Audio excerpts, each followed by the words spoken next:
Eagle force సోదాలు నిర్వహించింది. అదే సమయంలో అక్కడున్న ప్రైవేటు వ్యక్తులు తమ వద్ద ఉన్న రివాల్వర్తో 4 రౌండ్లు కాల్పులు జరిపారు.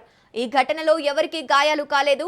ఈగల్ ఫోర్స్ పోలీసులు తనిఖీలు చేస్తున్న సమయంలో రోహిత్ రెడ్డి వాగ్వాదానికి దిగారు. ఈ తనిఖీల్లో 2 గ్రాముల కొకైన్ పట్టుబడింది.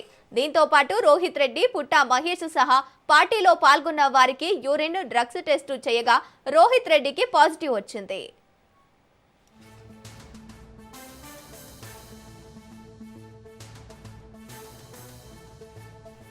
ఢిల్లీకి చెందిన రియల్ ఎస్టేట్ వ్యాపారి నమిత్ శర్మ నుంచి గన్, ఒక లైవ్ గ్రౌండ్, ఒక ఖాళీ షెల్ స్వాధీనం చేసుకున్నారు. మొత్తం 10 మందిలో ఒక మహిళా పొలిటీషియన్, బిజినెస్ మ్యాన్, రియల్టర్స్లు ఉన్నారు.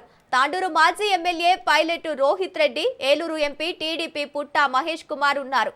మిగతా వారిలో ఎం రమేష్, వి శ్రవణ్ కుమార్, రితేష్ రెడ్డి, విజయకృష్ణ, కౌశిక్ రవి, షరీఫ్ రెడ్డి, అర్జున్ రెడ్డి ఉన్నారు. 10 మందికి డ్రగ్స్ టెస్ట్ చేస్తే 5గురికి పాజిటివ్ వచ్చింది.